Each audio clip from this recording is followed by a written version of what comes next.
HighBridge, a division of Recorded Books, presents Tears of Salt, a Doctor's Story, by Pietro Bartolo and Lidia Tilotta. Translated by Chen-Qing Jiang. Read by David Vries. Mare Nostrum. The water is icy. It's freezing me to the bone. I can't bail it out fast enough. I run from one end of the dinghy to the other, using every ounce of strength and agility I have, but it is no good. The boat is still full of water. Then, before I know it, I'm overboard. It is the dead of night. I am only 16, and I thought I was invincible. How could this be happening? It hits me that I am about to die. On board the boat, almost everyone is asleep. Whoever it is at the rudder, he does not even seem to have discerned that the dinghy is now unmanned. I'm frightened. We are 40 miles from Lampedusa. If the others do not hear me right now, they'll leave me behind, and that will be the end of me. They won't even know I'm gone until they are back in port. This is not how I want to die, not at 16. I'm terrified. Panic sets in, and I start to shout at the top of my voice, kicking hard to stop the sea from dragging me under. The Mediterranean enables us fishermen to make a living, but at any time it can choose to abandon us, turning into a cruel and pitiless monster. "Patri!" I shriek, hysterical. "Patri!" The man at the rudder is my father, but he cannot hear me. This is it, I think to myself, but I keep screeching at the top of my lungs. Then something astonishing happens. My father turns and notices me. He sees my flailing arms, hears my desperate, croaking voice, and turns the boat around to rescue me. My father calls out to wake the others, and soon there is a flurry of activity on board the Kennedy. The waters are choppy, and the seamen struggle to haul me out, but soon enough they manage to lift me to safety. I am cold and sick. As I vomit salt water, shivering and bawling like a small child, my father holds me tight and does his best to warm me up. The trawl is over, but although we return home empty-handed, we have saved one life, mine. At home in our modest fisherman's cottage, I refused to speak for days, even though I had never been a quiet boy. Usually I could not keep still, but now I could barely move. Not a single word escaped my lips. For the first time in my life I had stared death in the face. I did not know it then, but that would not be the only night to remain etched in my memory. My whole life would be scarred by a capricious sea that spits out living or dead bodies at will. One day it would be my job to try to save the living, and to be the last person to touch the dead. Now, every time I go to the pier and see a man, woman, or child frozen and sodden, eyes wide with fear, I think back to that night when I was 16. Sometimes the memory returns to haunt me, but in the 3 decades that have passed since then, I have accumulated other more devastating nightmares. I am afraid that there are still more to come. In an attempt to cook one last hot meal before the long crossing, Amina and the other women were trying to fit a gas canister to a makeshift stove with a length of pipe. The flames blew back, and they could not get away. Burns carpeted 90% of their bodies. It was a horrifying sight. But the smugglers in Libya took no pity on them. The women were forced onto a raft, and there they drifted in agony until the military police of the Guardia di Finanza picked them up. The rescue workers did not even know how to touch the women, how to get them on board the patrol boats without causing them more pain. And yet, even as they were carried to shore, the women did not utter a single moan. I could hardly believe my eyes. Looking at the scale of the injuries, I barely even knew where to begin. Every time a boat lands, it brings a new challenge. We never know what to expect. Each group of migrants needs different treatment, another kind of specialist care that we are not prepared to give. This time, there were 23. One 19-year-old had died of her injuries. The youngest child was 2 years old and burned from head to toe. I tried my utmost not to hurt them, but scraps of skin were peeling off their bodies, exposing the raw flesh beneath. They all needed to be transferred immediately to a hospital in Palermo or Catania. where they could receive the care they needed. There was not much we could do for them here on Lampedusa. The helicopters raced against time, shuttling the patients to hospital. Finally, when the last woman had been taken on board, we took a deep breath. We had done it again. Almost. A few days later I was walking along the Via Roma, Lampedusa's main street, still thinking about those patients. A social worker stopped me and told me about the only man on the boat, who was now in the refugee reception center nearby. I remembered seeing him too, unhurt, with a toddler in his arms. I had assumed that the little boy was his son, but the social worker explained that, in fact, the child belonged to one of the women who had suffered burns. Days had passed, and they were still navigating the bureaucracy, trying to figure out who the mother was. We got into a car and sped toward the reception center. I was fuming. If the mother had already been discharged from hospital and sent somewhere else, we might not be able to reunite her with her boy. Since we did not know his name, we called him Giulio. We spoke to the man who had been holding him the day the boat came in and had him describe to us Giulio's mother.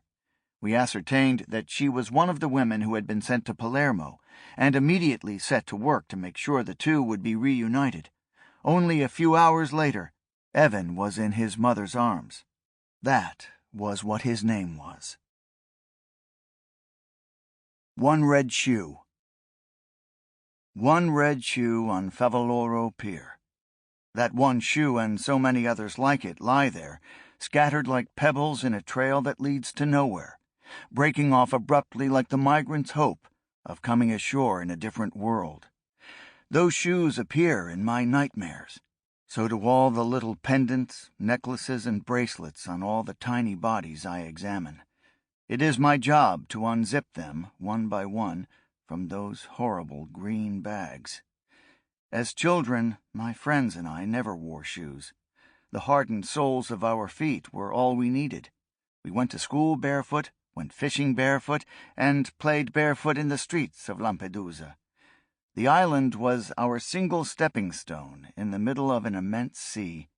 Breathtakingly beautiful and breathtakingly remote, Lampedusa is a rock that leaves all who set foot on it with a yearning for Africa.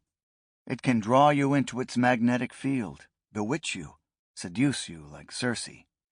No shoes, therefore, except on formal occasions.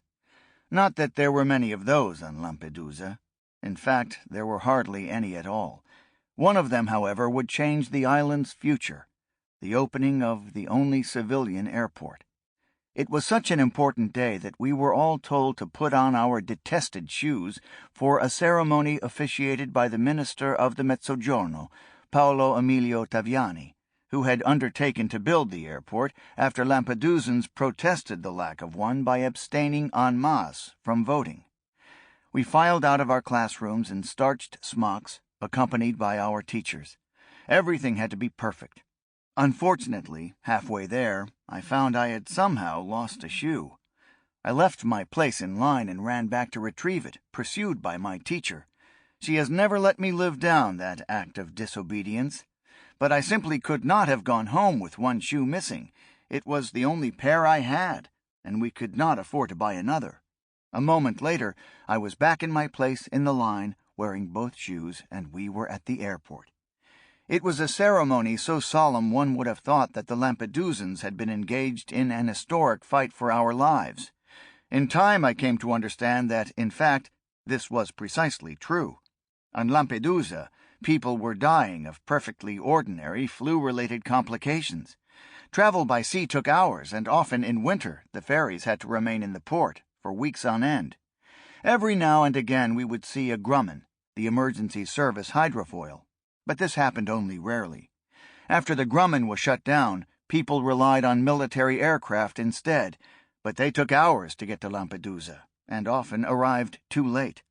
When I returned to the island in the 1980s, after studying medicine and specializing in obstetrics and gynecology, I felt strongly that this should change.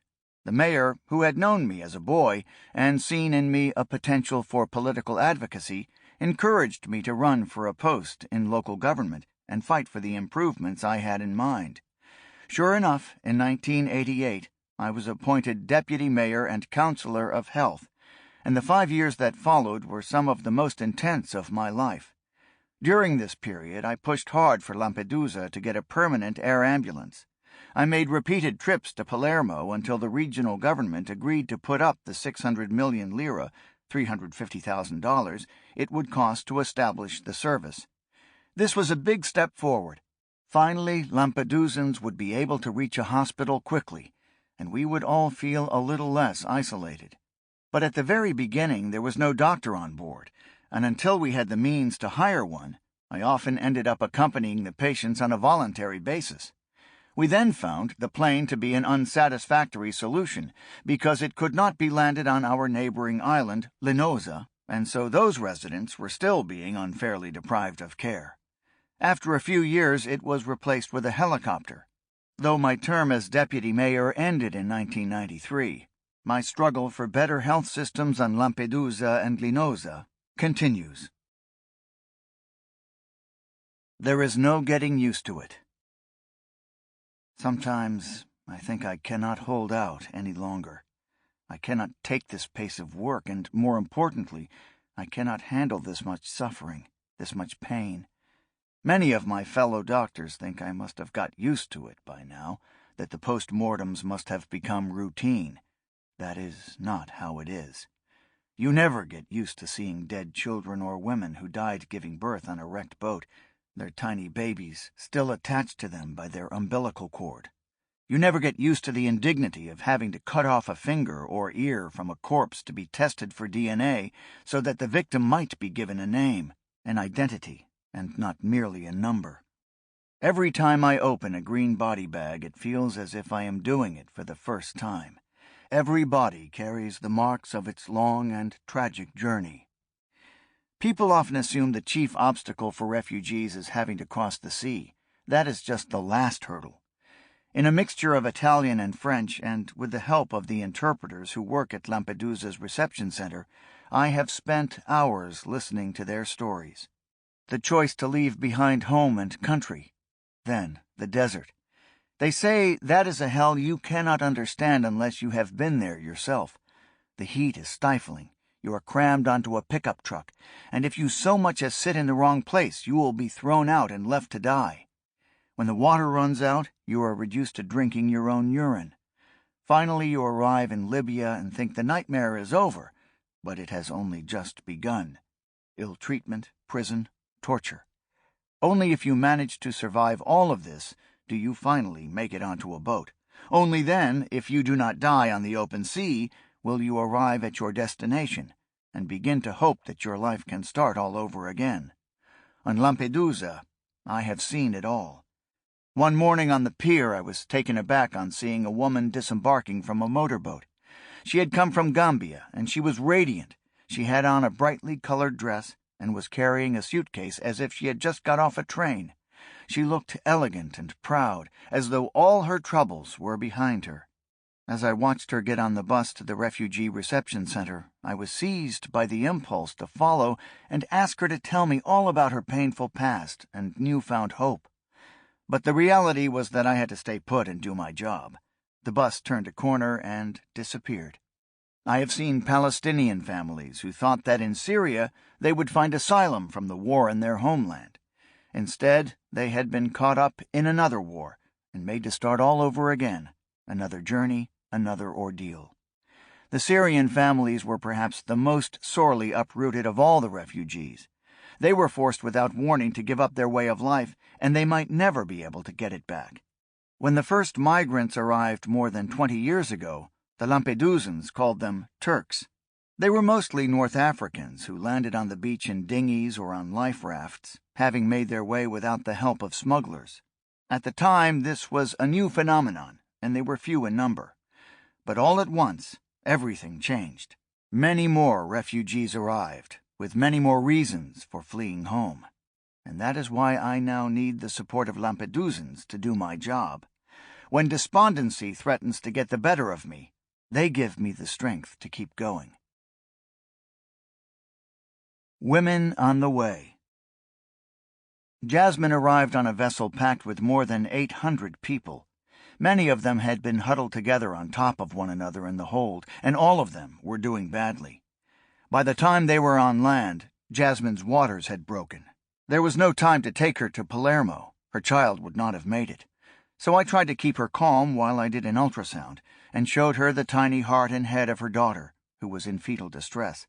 I decided to perform an episiotomy, a surgical cut at the opening of the vagina, a risky but necessary procedure.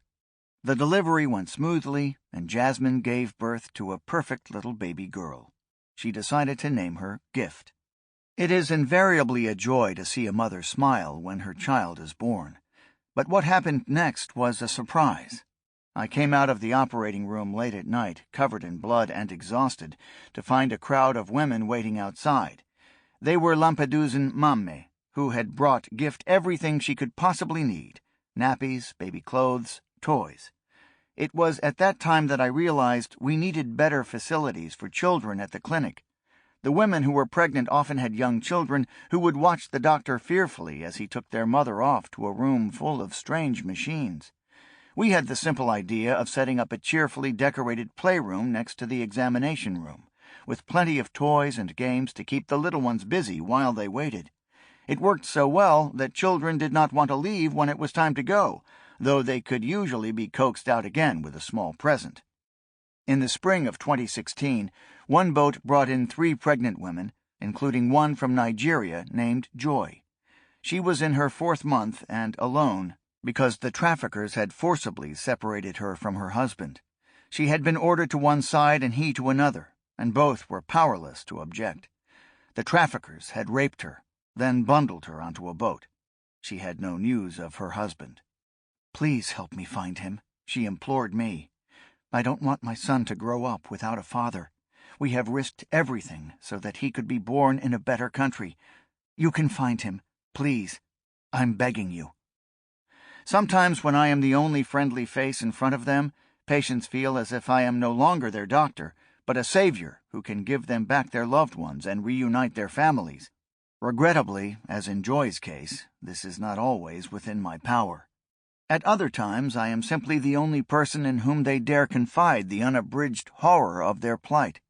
Too often, when I have performed an ultrasound, the patient makes the same heartbreaking request: to abort a fetus, conceived not of love, but of rape. One day, a Nigerian 17-year-old named Sarah arrived at the clinic. She told us over and over that she wanted to die. The other young girls who had been traveling with her told us that Sarah had made several attempts on her own life. In the ward, she threw herself off a stretcher in a desperate effort to end it all. We did an ultrasound that revealed she was 18 weeks pregnant. I tried to show her the screen, but she could not stop crying. There, I said. "Everything will work out, you'll see." But who was I to console her? Sarah looked me straight in the eyes. "I do not even know who the father of this child is," she said. "I was raped by 5 men. They took turns and only stopped when they had run out of energy to torture me. What do you think, doctor? What is this thing inside me going to mean to me, now and forever?" Her story enraged me. Those evil thugs. I could not possibly condemn her decision. I called the doctors and social workers at the health authority in Palermo. She was transferred there by helicopter the following day. She had an abortion and is now being cared for in a shelter. Many girls only tell me of attacks like this because they say they need to rid themselves of a burden they cannot share with anyone else. They often ask for a secret abortion, either because letting people know would only double their shame, or because they are afraid their families will disown them if they find out. Countless pregnant women have washed up on Lampedusa over the years. One night, 5 came ashore in a group of motorboats, one of whom was in her 8th month and in agony. I could not take her to the clinic right away because I had to go on examining the other refugees. I asked my colleague Elena, who is both a doctor and an interpreter, to take her in, and said I would get there when I could. "Do an ultrasound right away," I said. "She should not be in this much pain." After finishing up my rounds on the pier, I went back to the clinic. There I found Elena. She had been crying, and her eyes were red. "What's the matter?" I said. "The girl who was in pain? I think her child may be dead. I went straight to the ultrasound room and examined her again. Elena was right. The baby's heart had stopped beating. It had not survived the exhausting journey and its mother's stress. The young woman understood immediately. There was no joy in our faces. We did not invite her to look at the screen. That would only have shown her a tiny, inert body. When we gave her the bad news, she said nothing. She closed her eyes, tears ran down her face, and she wept silently. We decided to transfer her to Palermo. I called the social workers and asked them to keep an eye on her, support her, and make sure she did not feel alone. At the hospital, they operated on her. She had been carrying a baby boy. When they reported this back to me, I felt awful. We had not even checked the baby's sex during the ultrasounds. We hadn't had the heart. After being discharged from the hospital, the girl was transferred to a refugee shelter for young women. I never found out what became of her. The Wounds You Cannot See. I grew up in a big family. There were 7 of us, 5 girls and 2 boys. My brother Mimo was 1.5 years old when he contracted meningitis. Back then, the disease was rarely diagnosed quickly enough to prevent long-term repercussions. Mimo suffered brain damage so severe that my parents had to send him to a mental asylum. On Lampedusa, no one knew what it meant to have a mental disability. Local families were not in a position to take on such a heavy responsibility. Every time my mother came back from seeing Mimo at the institution in Agrigento, she seemed shaken, almost a different person. So one day I insisted on going with her. I wanted to know why she found the visit so painful. She did take me, but when we got there, I almost wished she hadn't. My brother was naked, covered in bruises and scratches, pacing back and forth in what seemed to me an enormous nowhere. His world was in total darkness. There was no color, and above all, no heat. The floor was effectively a hideous latrine. Everything was filthy. The sheets were stained. The mattresses reeked of urine. There was no trace of human dignity in the asylum, and the poor souls who resided there were restlessly drifting in a hell that only worsened their inner torment. I was horrified. I wanted to take my brother away with me, but I knew we could not do that. On the way back, I thought long and hard about what I had witnessed. I was having trouble coming to terms with it. Now I understood why my mother always came home with a pained, almost contorted look on her face. It was the crushed expression of someone who knows they can do nothing to help the person they love most in the world, their own child.